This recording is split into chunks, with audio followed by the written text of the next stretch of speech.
তো মুহাম্মদ সাল্লাল্লাহু আলাইহি সাল্লাম তিনি যে সত্য নবী, এটার সবচেয়ে বড় প্রমাণ হলো আল কোরআন। মুহাম্মদ সাল্লাল্লাহু আলাইহি ওয়াসাল্লাম তিনি উম্মি ছিলেন, নিরক্ষর ছিলেন। অনেক মানুষ আমরা উম্মিকে মূর্খ বলে তর্জমা করি, এটা ঠিক না। আল্লাহ তাআলা রাসূল মূর্খ ছিলেন না, তিনি মহাজ্ঞানী ছিলেন। হাদিসের ভিতরে আসছে পৃথিবীর সৃষ্টির শুরু থেকে নিয়ে পৃথিবীর শেষ পর্যন্ত যতগুলো মানুষ এই পৃথিবীতে আগমন করবে, এই এতগুলো মানুষের জ্ঞান আল্লাহ রাব্বুল আলামিন আল্লাহ তাআলার রাসূলকেই দান করেছিলেন। আল্লাহ তাআলার রাসূল তিনি উম্মি ছিলেন, নিরক্ষর ছিলেন। তো নিরক্ষর থাকা সত্ত্বেও তার মুখ থেকে যে কোরআন বাণী বের হয়ে আসছে, এটা কোনো দুনিয়ার কোনো মানুষ এটা লিখতে পারবে না, দুনিয়ার কোনো মানুষ এটাকে বানাতে পারবে না। দুনিয়াতে অনেক মানুষ বই লেখে, কিতাব লেখে, আবার কিতাবের শুরুতে লিখে দেয় এই কিতাবের ভিতরে যদি কোনো ভুল ত্রুটি পেয়ে থাকেন তাহলে সঙ্গে সঙ্গে আপনারা আমাদেরকে জানাবেন, আমরা ভুলটা সংশোধন করে নিব।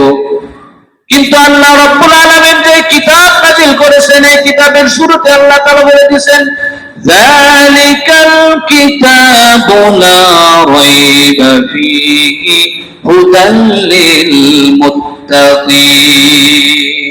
আল্লাহ রাব্বুল আলামিন শুরুতেই বলে দিয়েছেন, এটা এমন একটা কিতাব, এই কিতাবের ভিতরে কোনো সন্দেহ নাই, সংশয় নাই।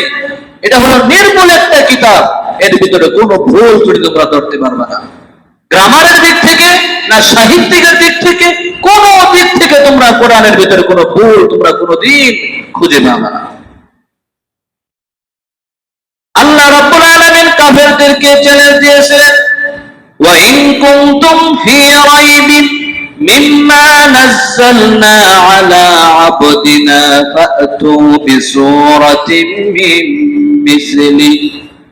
আল্লাহ রাব্বুল আলামিন বলেন, আমি আমার বান্দার উপর যে কোরআন নাযিল করেছি, এই কোরআনের ভিতরে যদি তোমাদের কোনো সন্দেহ থাকে, সংশয় থাকে, তাহলে এই কোরআনের ছোট্ট একটা সূরার মধ্যে তোমরা সূরা লিখে দেখাও, পারো কিনা?